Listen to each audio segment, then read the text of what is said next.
We often tell ourselves that we're not ready, that we should think a bit more, that it's not the right time. But if we're honest, the real reason is almost always the same. The fear of being judged. The fear that someone will think you're weird. That they'll say, "Who do you think you are?" That they'll laugh, roll their eyes, or smirk.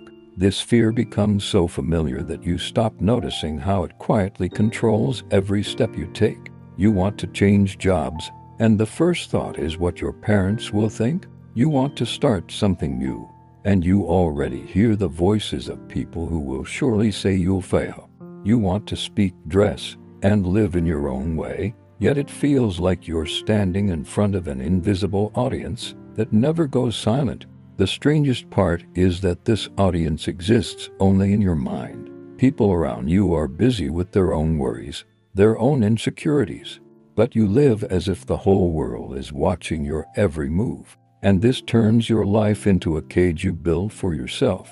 The fear of judgment isn't just an emotion, it's a habit. Your brain constantly searches for threats, even when they don't exist. Every time you hold yourself back to avoid looking stupid, your brain receives a signal. Good job, danger avoided. Over time, self-limiting behavior becomes automatic. You stop trying new things, you stop speaking up, you stop taking risks because you've learned to imagine the worst outcome before it even has a chance to happen. Ironically, this fear makes you become exactly the person you're afraid to show: insecure, tense, hesitant. The judgment you want to avoid appears precisely because you're trying so hard to be perfect. People sense that tension, and they start doubting too. You create the very reaction you're afraid of. If you look at where this fear comes from, everything becomes clear. As children, many of us were told not to stand out, not to say silly things, not to embarrass anyone. These sentences turned into inner rules that we unconsciously carried into adulthood. But the adult world doesn't work by those rules. Here, the ones who win are the ones unafraid to look weird. The ones who can be honest, who can make mistakes, who can do things imperfectly but in their own way. Every success is built on thousands of attempts that might have looked ridiculous to someone. But we only see the final result, the success, and assume others had no fear. They did. They just stepped forward before the fear had the chance to stop them. Your fear of judgment weakens you not because you're afraid of people, but because you trust imaginary reactions more than your real desires. You place other people's potential thoughts above your own life. You give up before you even try. But the truth is, most judgment exists only in your imagination.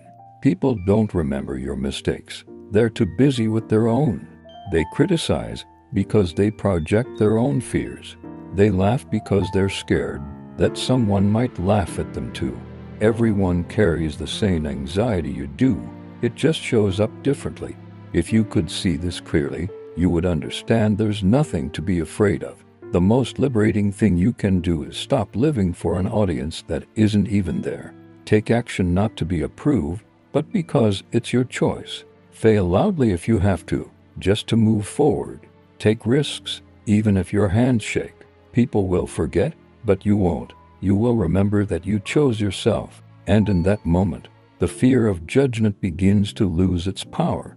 You don't need to be perfect to feel confident. You need to be honest with yourself and brave enough to move in the direction you truly want. Judgment can hurt, yes, but far worse is living a life where you never allowed yourself to be who you are. Every time you abandon a dream just to please someone, you lose a piece of yourself. But when you choose not to listen to that fear, the world shifts.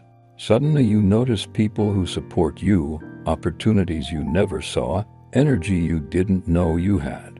All of this appears only to those who stop hiding. And the more often you choose yourself, the quieter that inner voice becomes. One day, you realize that living your own life isn't dangerous. It's the only way to live fully.